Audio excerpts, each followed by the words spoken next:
warahmatullahi wabarakatuh.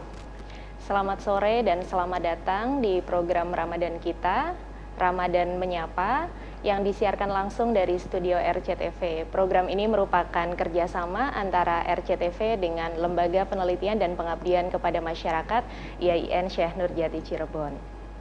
Saya Turasi akan memandu program selama 1 jam ke depan.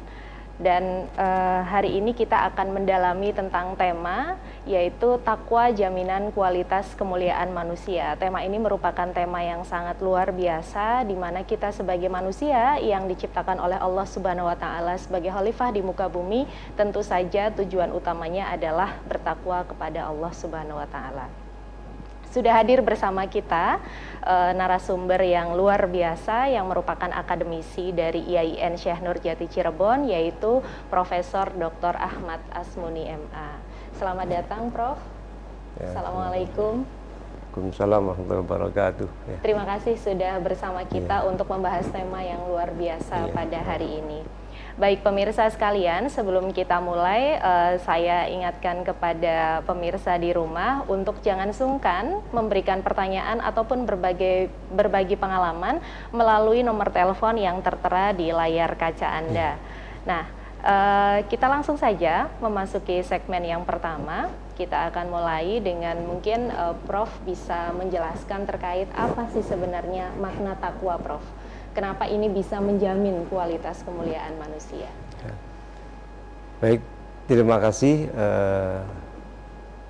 Mbak Turasi ya, dan juga selamat sore para pemirsa di rumah dan dimanapun berada. Judul ini atau tema ini sungguh luar biasa. Ini kan takwa sebagai jaminan kualitas kemuliaan manusia. Jadi takwa sebagai sertifikat ya, yang menjamin masa depan manusia gitu. Kalau dari perspektif Al-Quran dan Islam itu ya banyak dasar-dasar tentang takwa. Kalau pertama istilah takwa itu kalau nggak salah di Al-Quran ada 17 kali. Ada beberapa ayat yang merupakan perintah wasiat dan perintah takwa. Ada 10 yang terkenal itu diantaranya. Juga ada hadis yang menganjurkan tentang takwa. Dari 10 ayat itu yang sering dibaca itu yang ada pada Ali Imran 102 kalau nggak salah itu. A'udzubillahi minasyaitonirrajim. Bismillahirrahmanirrahim ya. Ya ayyuhalladzina amanu ittaqullaha haqqa tuqatih wa la tamutunna illa wa antum muslimun. Ini yang luar biasa. Kalau dari hadis ya tanya ittaqillaha haitsuma kunta wa atbi'is sayyi'atal hasanata tamhuha.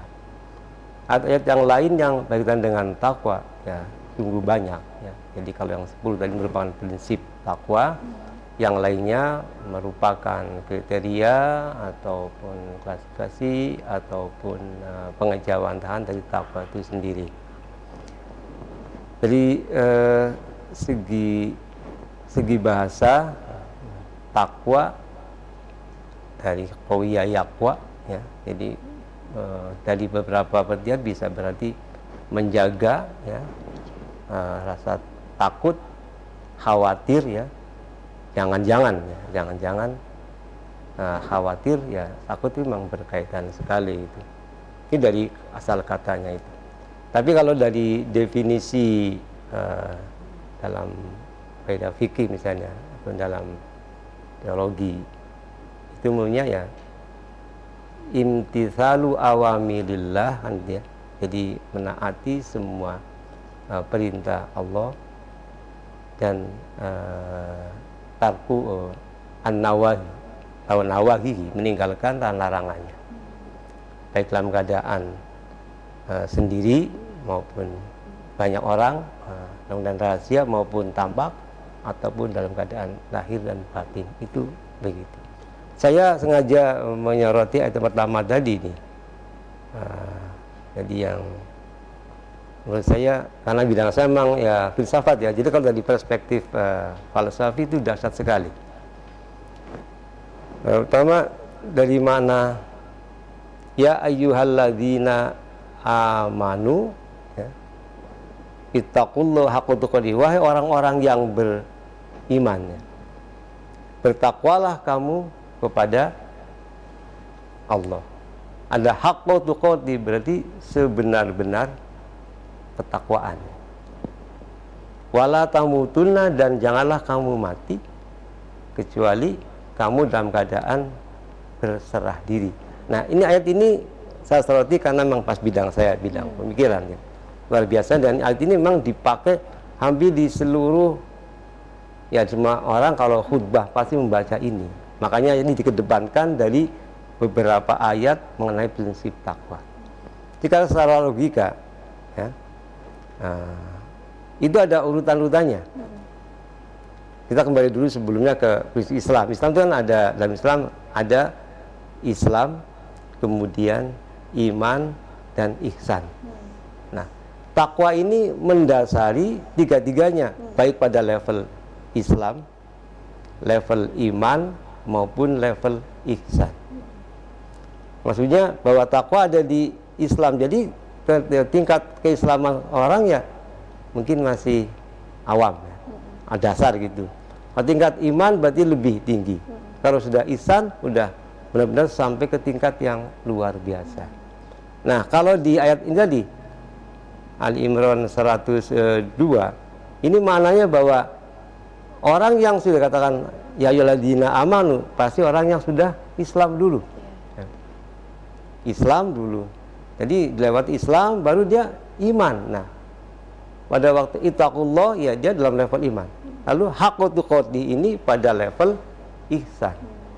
Tapi kenapa harus di belakangnya aja wala tamutunna illa wa antum muslimun? Nah, menurut perspektif filsafat itu bahwa mana illa wa antum muslimin itu kan sudah ada jeda ini ya, kata atof ya.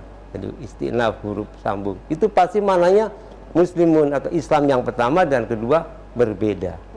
Dan itu berdasarkannya hakikat dari takwa yang mendasari semuanya itu. Dan ini saya lihat sering dipahami secara distortif atau ada distorsi pemahaman. Seakan-akan begitu, bahkan terjemahannya sambil Al-Quran, terjemahan Kemenang juga, terjemahan yang lain itu, kecuali kamu dalam keadaan muslim. Itu kan berarti nggak memberi makna apa-apa kan? Padahal maknanya begitu. Kenapa harus ada tambahan wala tamutunna illa wa antum muslimun? Karena sebelumnya kan banyak ayat tentang takwa. Misalnya manusia yang muslim itu, yang mukmin muslim harus penuh keislamannya, keimanannya penuh kan gitu ya. Jadi misalnya udkhulu fisilmi kafah ya wala tatabi'u khutuwati syaitan. Jadi masuklah kamu ke dalam Islam itu kafah. Kafah ini kan berarti Islamnya harus sampai ihsan tadi itu. Dan jangan ikuti langkah-langkah setan. Nah, kita mesti mencari penjelasan lain di beberapa surat. Baik surat Al-Baqarah, surat An-Nisa, Al-Maidah, itu ada yang mengindikasikan kecenderungan. Misalnya kalau mengacu pada ahli kitab ya, Yahudi, Nasara, ada disebutkan fanasu hawron mimma dzukirubi. Mereka melupakan bagian dari kitab apa yang sudah mereka terima, mereka jaga. Jadi mereka mengamalkan agama itu sebagian besar aja, bagian yang lain ditinggalkan. Begitu pula kaum Nasara juga. Ada fanasu hawdhum mimma dzukiru, itu ada di surat Al-Maidah jelas. Oleh karena itu diingatkan oleh Allah dalam beberapa surat itu bahwa kita masuk secara keseluruhan, tidak boleh ada bagian yang ditinggalkan ya, yang ditinggalkan sehingga iman kita enggak sempurna. Itu yang selama ini saya pahami makna dari wala tamutunna illa wa antum muslimun. Dan secara logika bahwa kata wa ataupun pergantian term pasti memberikan yang lain. Oleh karena itu illa wa antum muslimun tidak bisa terjemahkan sebagai kecuali kamu janganlah kamu mati kecuali kamu dalam keadaan beragama Islam. Nggak cukup karena sudah Islam. Nah, urutan-urutan dalam tindakan orang kan pertama kali kan dia berpikir dulu. Orang yang mau syahadat itu kan Islam dulu kan nggak nentang. Nah, kalau seorang dai, seorang nabi, rasul mengajak umatnya kan dia diam dulu nggak nentang, baru aku bersaksi. Nah, itu iman kan? Lalu baru perbaiki amalnya, ihsan. Tapi ini Allah meminta agar kita tuh all out gitu. Beragama itu all out, itulah mana kafah itu, fisilmi kafah. Ini yang saya ya, dari segi perspektif tadi perspektif falsafi itu gemes gitu mengatakan ya, ini sebenarnya itu mana, dan itu semalah itu takwa yang mendasari. Maka takwa ada di berbagai level. Oleh karena itu orang yang sudah levelnya itu maka dia bisa terjamin karena sudah dapat certificated ya. Oke, baik, luar biasa pengantarnya Prof. Tapi kita akan lanjutkan di segmen selanjutnya, pemirsa sekalian. Kita akan lanjutkan di segmen selanjutnya setelah jeda pariwara berikut.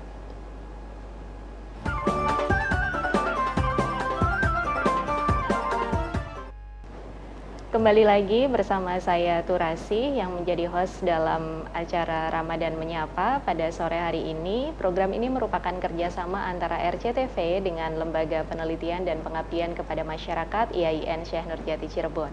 Masih bersama kita narasumber pada sore hari ini yaitu Profesor Dr. Haji Ahmad Asmuni MA yang kali ini kita sedang membahas terkait dengan tema takwa, jaminan kualitas keimanan manusia. Tadi pada segmen pertama menarik sekali Prof dijelaskan bahwa takwa itu unsurnya ada Islam, iman dan juga ihsan gitu ya, luar biasa. Dan ketika kita menjadi seorang manusia, proses-proses itu kan tidak mudah ya Prof ya, untuk betul-betul kita bertakwa. Nah sebenarnya apa sih ciri-ciri orang yang bertakwa itu Prof? Baik, sebelum sampai ke pada ciri-ciri ya tadi saya mendalami dulu tentang mana ayatnya tadi ya, tadi. Baik. Jadi Islam, iman, ihsan, kemudian Islam. Jadi Islam itu sebagai entry point. Kita masuk dari Islam, kemudian meningkat iman, ihsan, lalu kembali ke Islam yang sempurna. Yang kafah tadi. Yang kafah itu. Jadi kafah itu sebagai jaminan. Nah, tadi kalau sabda Nabi kan ittaqillaha qala Rasulullah ya sallallahu alaihi wasallam ya, ittaqillaha haitsu ma kunta. Takutlah kamu kepada Allah dimanapun kamu berada kan. Wa'ad bi sayyi'ata al hasanah, dan ikutilah dan sertakan perbuatan yang baik gitu ya, untuk menghapus yang buruk gitu kan. Dan di sini kriteria takwa itu kan kata Allah ittaqullaha mastata'tum. Jadi kalau takwa itu ya semampu kita. Tidak ada Islamlah semampunya atau berimanlah semampunya, enggak, tapi bertakwalah semampunya. Itu menunjukkan bahwa takwa itu kualitas ya. Kualitas yang membungkus itu tiga-tiganya.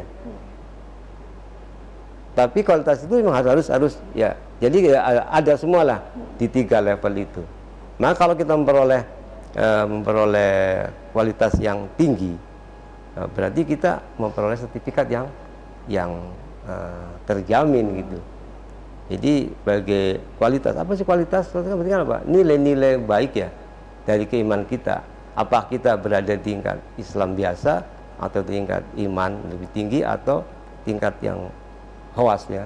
Yang awam mungkin khawas dan khususul atau ya khususul khawas ataupun khusul khas gitu kan begitu. Artinya level ini kan begitu.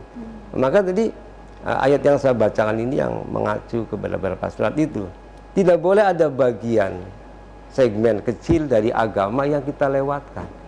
Jadi nggak boleh yang dikatakan bahwa orang-orang non muslim katakan nu'minu bi ba'din wa nakfuru bi ba'd. Kami beriman, kami mengimani sebagian kitab dan juga mengingkari. Ini nggak boleh. Nah, dalam takwa itu kita harus terbukti all out, masuk perjuangan kita, termasuk ide-ide, bahkan mungkin simbol-simbol agama Islam harus ambil seluruhnya. Bahkan kata Rasulullah juga sebuah hadis ada nanti ya. Jadi la yu'minu ahadukum hatta yakuna hawahu taba'an lima jitu bihi. Ide-ide yang Islami, yang universal. Tidak harus selalu Arabian style, enggak gitu, enggak. Tapi memang yang Rasulullah ajarkan itu harus jadi motif kita, style hidup kita. Kalau kita sinis, itu udah mengurangi takwa itu. Takwa sampai ke sana belum kafah. Nah, maka wanti-wantinya Al-Quran itu kan jangan sampai kita melempar sebagian. Itu imannya enggak. Kalau imannya enggak sempurna, berarti ada kekufuran masuk di sana dan itu mengurangi nilai. Nah, takwa enggak boleh seperti itu. Nah, lantas kalau sudah begitu ya tinggal bagaimana wujud di masyarakat. Nah, Al-Quran menjelaskan banyak tentang kriterianya itu. Ya, Al-Baqarah juga kan kita sudah hafalkan, misalnya dalam surat Al-Baqarah awal ya yang kita sering baca itu. Dzalikal kitabul la raiba fihi hudal lil muttaqin. Lalu apa? Alladzina yu'minuna bil ghaib. Iman kepada yang gaib, ya semua sudah paham tuh ya. Kemudian mengenfatkan, mendirikan sholat, menafkahkan harta, mengimani kepada kitab-kitab sebelumnya dan kitab yang ini. Kemudian otomatis yakin pada hari akhir itu. Ayat lain masuk yang wal qaudhimin lal ghaid wal afina 'anil nas. Nah, itu masuk yang menahan amarah, memberi maaf. Itu semuanya kan kriteria takwa. Dalam khazanah sufisme juga takwa tidak dimasukkan sebagai spek akhlak manusia, tapi dia sebagai yang menguasai semuanya. Di antara akhlak-akhlak atau perilaku kateli yang terpuji adalah ada kesabaran, ada terima, ada al-hilm, kelembutan, ada kasih sayang. Itu semua kan dibungkus pembungkus dari takwa, aspek-aspek takwa. Jadi orang yang sudah menjalankan itu semua, yaitu orang-orang yang memiliki ciri ketakwaan, mau memaafkan. Nah, jadi ayat-ayat itu saling melengkapi. Nah, hadis-hadis itu juga menyempurnakan pemahaman itu. Orang yang takwa masuk juga ya orang yang menghormati tamunya, orang yang menghormati tangganya, orang yang tidak berkata absurd apalagi hoax ya. Jadi kalau dia nggak mampu berbicara baik ya syukur diam. Jadi falyaqul khairan aw liyasmut. Dan yang penting lagi dalam penegakan norma-norma masyarakat, masuk keadilan, dia orang yang benar bersikap adil kan gitu. Harus adil. Jadi kata Allah, ya'dilu huwa aqrabu littaqwa. Jadi kalau dia seorang pemimpin, seorang yang bertanggung jawab dalam urusan masyarakat, maka dia mesti adil. Karena adil apa? Ciri dari at-taqwa paling dekat. Ya'dilu huwa aqrabu littaqwa.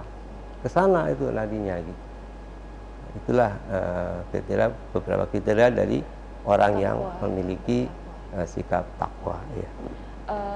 Baik Prof, terima kasih. Artinya dari yang tadi Prof sampaikan, ciri-ciri takwa itu sebenarnya manifestasinya dalam kehidupan sehari-hari itu selalu melekat di kita ya Prof ya. Betul ya. Nggak marah, kemudian bersikap lembut dan sebagainya.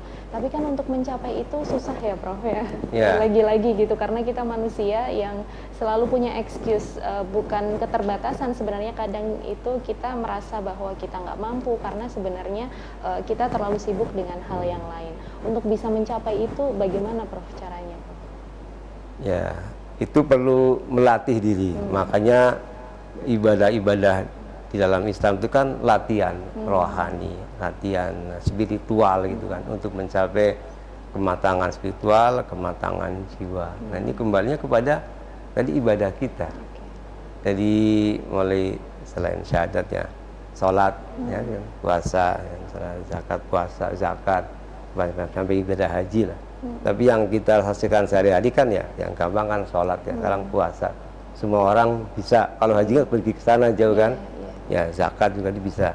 Itu kan melatih kita dari berbagai sikap. Nah, bisa sholat, nah itu kan sudah merupakan juga apa latihan rohani kita agar kita tunduk ya tawadu, enggak sombong gitu kan. Semua rukun-rukunnya itu dalam Islam satu menggambarkan semua tindakan seorang hamba di hadapan kebesaran sang pencipta kan gitu kan. Dan di dalam bersedekah ya orang dianjurkan agar dia memiliki rasa simpati dan empati kepada sesama sehingga berbagi gitu. Dalam berpuasa orang juga supaya merasakan bagaimana keadaan orang yang lapar, orang yang tidak punya, orang yang dalam kekurangan, agar kita ini terlatih dan diharapkan terus digembleng. Makanya doa kita ya sebagaimana anjuran Rasulullah juga, qul amantu billah tsumma istaqim, istiqomah. Katakan aku beriman lalu beristiqomah. Istiqomah. Iya, jadi menuju takwa itu adalah melalui latihan, melalui ibadah, dan itu dilakukan secara istiqomah. Istiqomah, gitu. Betul ya. Baik, kita akan lanjutkan acara sore hari ini di segmen selanjutnya setelah jeda pariwara berikut.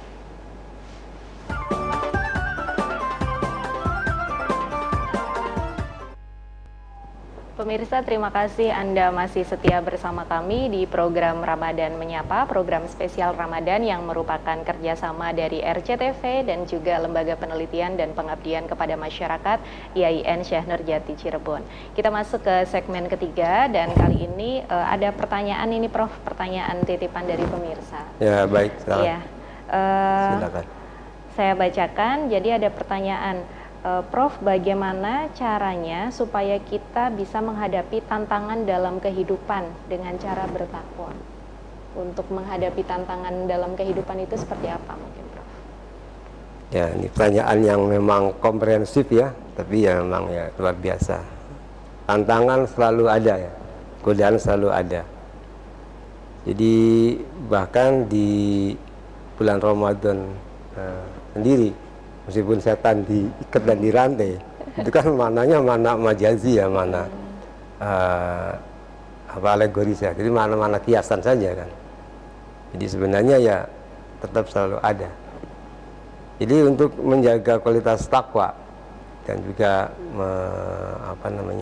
menyingkirkan rentangan, kita kembali ke dasar dulu. Allah membekali dalam jiwa manusia kan satu kemampuan ya. Jadi Allah Ta'ala wa nafsin wa ma sawwaha fa'alhamaha fujuraha wa taqwaha. Ada fujur, ada takwa. Jadi kebalikan ya, fujur bisa jadi zulm juga, kezaliman. Takwa berarti jelas tadi kan. Jadi ada kecenderungan ke sana manusia itu. Oleh karena itu tantangan tidak dalam kehidupan sehari-hari yang menyangkut apa saja kehidupan kita ini. Ya, kehidupan pribadi maupun kehidupan dari dalam keluarga, di masyarakat, dalam aspek ekonomi, dalam aspek ibadah, dalam aspek perjuangan, semuanya ada gitu. Ada tantangannya. Ya tadi berbekal dengan berlatih dari ibadah-ibadah sehari-hari, kemudian mencoba menerapkan dari ciri-ciri orang yang bertakwa, termasuk yang menahan marah, memaafkan, gitu kan, saling menghormati. Nah, ini kan tambahan-tambahan kriteria di samping kita yakin tentang rukun iman ya, itu udah otomatis ada, udah inherent gitu. Tapi sehari-hari kan berkaitan dengan itu semua. Orang paling susah misalnya meninggalkan ghibah kan, ghibah, ngerasani, ngumpat. Sebenarnya ada 6 hal yang tidak masuk hibah gitu kan, ya semuanya. Maka ya kalau bisa dihindari. Kata Rasulullah kan nasihatnya kalau kita nggak mau bicara yang baik ya sudah diam. Kalau kita belum nyambung dengan konteks yang dibicarakan orang lain ya kita diam, tidak mengikuti dan tidak mencari-cari keburukan orang lain dan itu diantaranya begitu. Itu dalam konteks sehari-hari yang sebenarnya kita bisa menerapkannya dengan penuh kesadaran ya Prof ya. Ya, dengan begitu. penuh kesadaran. Nah, terkait dengan tadi contoh kita melaksanakan perintah Allah kemudian meninggalkan larangannya. Di masa sekarang nih Prof, era digital Prof. Ya. Kadang-kadang tiba-tiba ada postingan di Iya. medsos ya, mau di Facebook, di Instagram, di TikTok. Ini jempol ringan sekali gitu. Banyak orang Iya. yang jempolnya tuh ringan untuk memberikan komentar. Iya. Padahal salah satu ciri takwa tadi adalah kalau nggak bisa berkata baik, itu lebih baik diam. Kalau nggak Iya. bisa memberikan komentar baik, lebih baik juga tidak berkomentar berarti ya Prof ya. Iya. Itu fenomena seperti itu dipandang dari kacamata konteks takwa tadi, jaminan kualitas manusia itu seperti apa Prof? Ya, ini pertanyaan yang berat juga ya. Nah, takwa di antara mana takwa itu kan tadi hati-hati ya. Ini kan banyak jebakan-jebakan itu. Kalau kita baca bukunya Abdul Nasih Ulban itu ada di sana. Itu dari pendapat beberapa pakar, bahkan sahabat besar dan juga ulama, memaknai takwa itu ibaratnya kan, takwa itu ibaratnya orang yang berjalan di satu jalan ya. Jalan mungkin lebar, tapi banyak rintangan. Ada duri, ada petasan, ada pecahan kaca, ada lubang. Nah, kalau kita misalnya jalan kaki ya harus kadang mungkin lompat, mungkin kadang geser. Jadi pilih-pilih. Takwa itu ibaratnya begitu. Bahkan ini satu pendapat dari dulu ada dialog antara Umar bin Khattab dengan orang Islam yang dulunya dari Yahudi ya. Nah, siapa namanya itu? Itu juga memberikan makna punya kriteria yang sama. Jadi berjalan dengan hati-hati.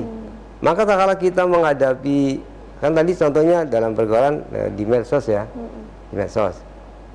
Ya, kalau kita yakin bahwa ini bagus dan mendukung, ya kita dukung. Tapi kalau itu belum jelas ya lebih kita surut, diam dulu, kita pilih-pilih gitu. Dan ini kan sangat banyak kan itu. Apakah berupa ujaran-ujaran biasa atau simbol-simbol atau apa? Karena simbol-simbol juga itu kan penting itu, punya makna. Bahkan simbol-simbol itu kadang memiliki makna lebih dahsyat dibanding term-term verbal gitu kan. Nah, di dalam bidang yang lain, mungkin ekonomi, ya orang kasih hati-hati kan. Nah, dari penipuan, dari mencari nafkah yang haram, yang syubhat itu kan. Yang syubhat yang apa? Yang nggak jelas. Ya, ini kan mendasar sekali itu. Jadi kalau kita ini ada syubhat, ya lebih baik tidak usah. Ini kan susah juga. Maka kalau kita diundang sekelas walimah atau syukuran besar pun oleh mungkin tetangga ya agak jauh mungkin ya. Tapi kita yakin di situ ada syubhat. Ini halal apa enggak? Kita kan boleh meninggalkannya, tapi dengan cara baik. Itu kan dalam rangka takwa seperti itu. Kalau udah jadi ini halal sudahlah. Jangan itu mah. Nah, itu kan menggampangkan. Nah, ini ya masih agak ringan. Yang berat tatkala takwa menghadapi tadi sikap masyarakat, hukum di masyarakat, norma di masyarakat yang menyangkut skop yang besar dan dasar, misalnya politik, keputusan politik, keputusan hukum, nah, ini kan dalam hal kebenaran, dalam sikap, ini yang paling dahsyat itu.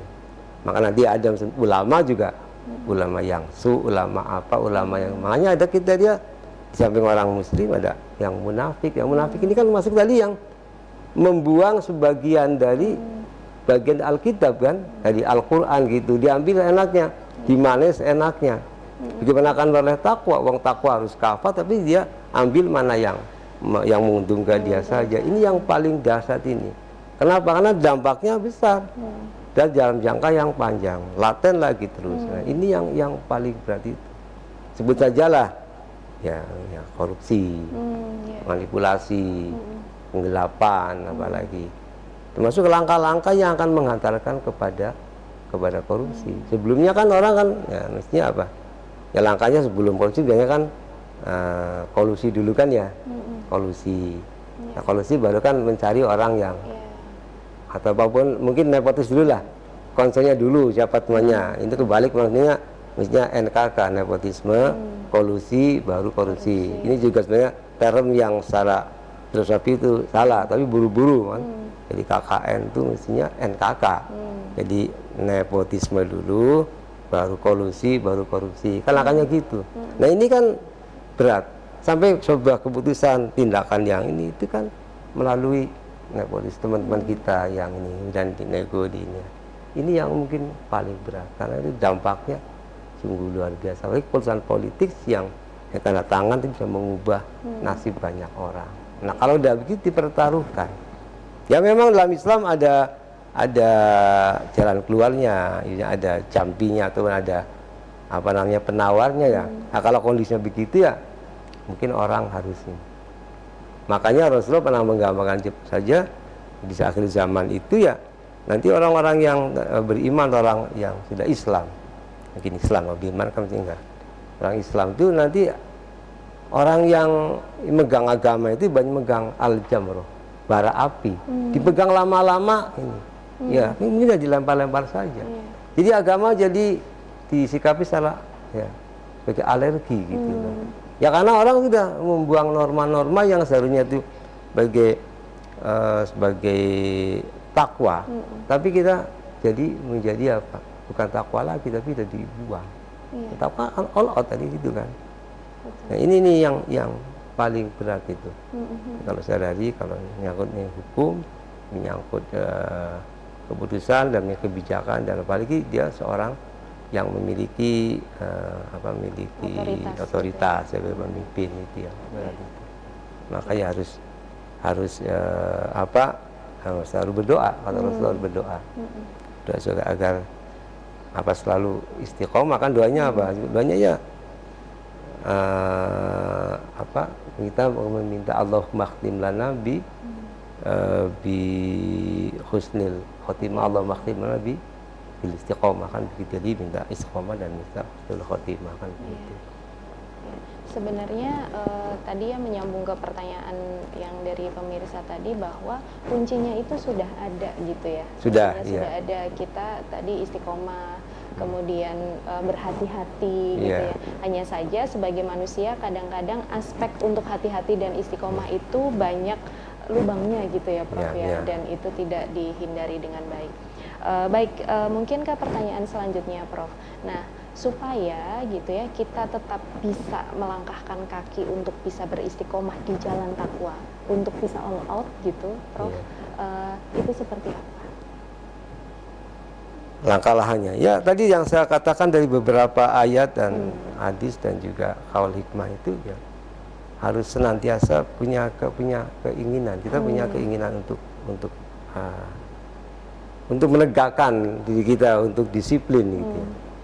Nggak gampang terganggu, nggak gampang tergoda oleh rayuan, oleh panggilan ini. Saya baca di kitab Al-Ghazali ya, Mukasyafatul Qulub itu di bab tentang dunia itu banyak sebenarnya itu, tapi diantaranya memang ya siapapun orang gampang tergoda.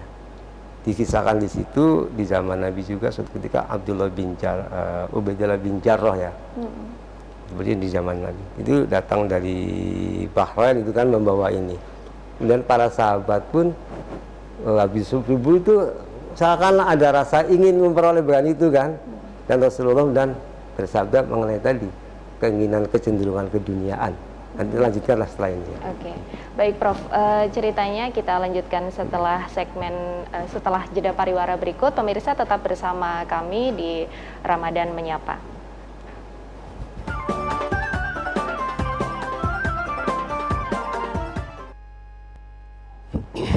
Pemirsa, terima kasih tetap bersama kami di program Ramadan Menyapa, program spesial Ramadan yang merupakan kerjasama dari RCTV dan juga Lembaga Penelitian dan Pengabdian Masyarakat IAIN Syekh Nurjati Cirebon. Kembali lagi bersama saya Turasi dan juga narasumber kita yang luar biasa, Profesor Dr. Haji Ahmad Asmuni MA. Kita sedang membahas tentang takwa, jaminan kualitas keimanan manusia. Tadi ceritanya menarik tapi terpotong jeda pariwara, Prof. Baik, boleh dilanjutkan, Prof. Ini ada ya, baik, saya lanjutkan. Ada di kitab Al-Ghazali ya, Mukasyafatul Qulub itu, bab tentang dunia itu. Jadi kisahnya Nabi mengutus Ubaidillah bin Jarrah dan dia pulang dari Bahrain subuh-subuh itu udah nyampe, dan para sahabat salat subuh dan mendengar udah nyampe, dan Rasulullah sengaja bisa salat subuh pulang. Tapi akhirnya apa? Para sahabat geruduk ke Nabi, ke rumah Nabi, geruduk Nabi balik lagi. Nabi senyum, la'allakum ya, aku tahu kalian sudah mendengar Ubaidillah bin Jarrah ini datang dari ini. Lalu Nabi mengatakan, Ya, aku tidak takut atas kefakiran. Tapi aku takut nanti kalau kalian ini mengikuti sunnah atau tradisi orang-orang zaman dulu, berebut kekuasaan. Jadi tanafastum, ya, kamu berlomba-lomba, kemudian kamu saling membunuh, saling berebut gitu. Hari ini terjadi gitu kan, terjadi, bahkan nggak lama setelah itu ya terjadi di mana-mana. Kalau sudah dunia itu begitu. Jadi Nabi hanya menyimpulkan simbol aja. Karena kalau orang mendengar ada harta, ada apa, ingin dapat bagi-bagi. Nah, mungkin bagian apa saja orang kan gitu. Kita pernah lihat orang hanya membagi apa namanya uang 50.000 sampai kadang korbannya lebih dari 50.000 kan. Anak enggak sih Bang. Hawa itu ada pada manusia itu, kecenderungan gitu tuh ada manusia. Ya makanya di dalam Islam itu ihsan itu termasuk kan kita ihsan pengejawantannya adalah dalam tasawuf ya, sufisme ya. Jadi kita takut kalau kita menyakiti orang, kita takut kalau kita syubhat. Makanya jangan begitu. Maka dilatih kita itu ke dunia itu yang terlalu ini. Karena itu unsur yang paling utama tak kala kita menghadapi istiqomah dalam bertakwa. Itu yang paling gampang meruntuhkan. Kalau sudah kepentingan begitu, apalagi duniawi, maka orangnya ujungnya berperang, berebut. Nah, udah berebut, maka untuk memperoleh itu ya mereka lebih berani membuang iman ya. Nah gitu kan. Karena begitu, meskipun dia akhirnya secara pragmatis mengambil pilihan yang begitu, ini yang merusak. Makanya harus dilatih ya. Ya diantaranya dalam sufisme itu di sifat tasawuf juga dilatih ada sifat qanaah gitu ya, rasa puas gitu kan. Jadi kalau tentang duniawi harta itu kan Allah juga mengatakannya kebalikannya. Innahu wa aghna wa aqna, bukan aghna wa afqara kan. Kalau sebelumnya kan anna ila rabbikal muntaha wa annahu huwa adhaka wa abka. Kalau orang ketawa balikannya ini. Dan kala amata wa ahya, tapi kalau sampai kepada kekayaan fa annahu walladzi wa annahu wa aghna wa aqna. Kekayaan itu harusnya rasa puas. Dan puas kan itu jawantah dari tadi banyak sifat-sifat mahmudah yang terbungkus dalam takwa. Yang paling biasa katakan yang berat tadi ya, untuk kafa itu tatkala menyangkut kesempurnaan agama. Menyangkut agama. Jadi Islam, iman, ihsan, Islam lagi yang kafa. Jadi entry point dari Islam ke Islam lagi. Jadi kita masuk dari pintu itu, keluar juga dari pintu itu. Itulah Islam. Makanya di sini dikatakan satu ayat itu di Al-Imran 1-2 itu intinya. Agar Islamnya kafah. Jadi Islam yang illa wa antum muslimun itu menerima semua, termasuk tidak tidak membuang dan menyelesaikan dan mengambil ajaran itu. Nah, Allah mengingatkan kalau orang berebut kekayaan, berebut duniawi itu melupakan semuanya. Memang ada kecenderungan begitu, ya. Falhamaha fujuroha wa taqwaha. Fujur itu bisa. Tapi dengan berlatih dan dengan ya samping juga kita berdoa ya. Berdoa pada Allah agar diberi husnul khotimah dengan selalu istiqomah. Kan doa kita kan begitu. Jadi nggak boleh sombong orang tuh, karena kita nggak tahu akhir perjalanan kita tuh kapan dan bagaimana, kan nggak tahu. Nah ini juga sikap nggak menjamin seorang ustadz akan terus, nggak menjamin juga seorang penjahat akan terus, kan begitu Islam itu kan. Makanya harus orang nggak boleh merasa paling baik. Serahkan pada Allah. Akhir dari perjuangan adalah di tangan Allah, kan gitu. Itu kumpulan dari semua gitu. Dan itu semuanya terbungkus di dalam satu kata takwa. Takwa, iya takwa. Ya, Prof, sangat menarik apa yang kita bahas pada sore hari ini, dan mungkin pemirsa yang di rumah juga mulai menggali kembali sebenarnya makna kehidupan ini untuk apa, kemudian jalan untuk menuju ketakwaan yang betul-betul tadi bisa mencapai lagi kepada Islam yang kafah itu harus bagaimana. Hanya waktu kita terbatas, Prof, jadi mungkin Prof bisa memberikan kesimpulan terkait dengan takwa sebagai jaminan kualitas keimanan manusia, juga mungkin bisa mengajak kepada pemirsa yang di rumah bagaimana cara untuk kita terus bisa beristiqomah melatih ketakwaan kita. Silakan. Baik, pemirsa yang saya hormati, saya cintai dimanapun berada ya. Tadi takwa itu merupakan sertifikat yang memang sertifikat tidak, sertifikat yang menjamin kalau orang sudah punya kriteria takwa, insya Allah akan selamat ya. Kan takwa itu membungkus dari langkah-langkah seorang yang lebih banyak sebagai orang muslim, mukmin, muhsin, kemudian muslim yang kafah, yang kata Allah wala tamutuna illa antum muslimun, berpasrah diri totalitas kepada Allah dan kepada petunjuknya dan pada petunjuk Rasulullah. Sampai tidak boleh orang tidak boleh sinis. Nah, kalau kita sinis masuk juga mengurangi takwa kita. Nah, langkah-langkahnya ya dengan berupaya dengan menjalankan syariat Islam, ya rukun iman dipenuhi, rukun Islam dipenuhi, kemudian berusaha selalu meningkat lebih baik. Jadi levelnya ke ihsan kan lebih tinggi lagi. Jadi kalau beramal ya sempurnakanlah amalnya, memberi ya yang terbaik, jangan malah mengurangi. Dan yang berikutnya adalah berdoa. Dan berdoa pada Allah agar kita diberi kemampuan istiqomah dan bisa memperoleh husnul khotimah. Kalau dalam khazanah sufi itu orang kan sering dalam sufisme ya orang sering takjub dengan karomah, tapi bagi mereka enggak begitu. Al istiqomatu khairun min alfi karomah.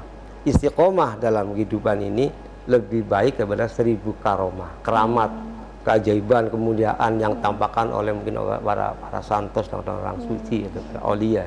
Bagi mereka enggak begitu, kesaktian itu enggak begitu, kehebatan itu enggak begitu. Kalau orang udah istiqomah dengan takwa sebagai jaminan, sertifikatnya sebagai landasan kehidupannya, maka insya Allah dia akan selamat. Saya bluhu ilal marom ilal maksudnya begitu kan. Saya kira itu yang harus mendasari kehidupan kita. Jadi kita harus memohon kepada Allah juga sambil berusaha dan sambil selalu meningkatkan kemampuan diri untuk memperdalam agama juga, biar kita paham Islam itu sebetulnya apa. Islam sebetulnya apa. Kembali pada Al-Quran ya, Al-Quran dan hadis itu dipahami dengan benar-benar, maka akan memperoleh cahaya yang menyejukkan kita gitu. Baik, terima kasih Prof, luar biasa. Jadi tadi saya garis bawahi, sepertinya ini harus menjadi pesan untuk kita semua, sempurnakan ibadahmu, sempurnakan ikhtiarmu gitu ya. Karena sepertinya ketika kita melakukan sesuatu, kadang-kadang tadi kita mengambil sedikit-sedikit yang penting menguntungkan buat kita, tetapi itu belum tentu sempurna. Dan Allah sudah memberikan tuntunan kepada kita melalui Al-Quran, Rasulullah juga sudah meninggalkan kepada kita warisan yang luar biasa berharga, Al-Hadis, sebagai tuntunan kehidupan kita sehari-hari. Sekali lagi kami ucapkan terima kasih Prof atas kesediaan waktunya berbagi ilmu kepada pemirsa RCTV dimanapun berada. Dan untuk pemirsa semua, jangan lupa untuk tetap bersama RCTV di program Ramadan Menyapa esok hari, tentunya dengan tema yang lebih menarik lagi.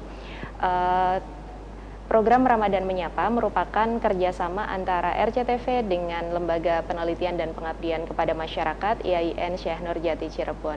Semoga kita semua bisa mendapatkan hikmah sesuai dengan tema hari ini, yaitu takwa, jalan menuju kemuliaan keimanan manusia, dan kita juga senantiasa bersemangat untuk menyempurnakan ibadah kita terutama di bulan Ramadan yang mulia ini.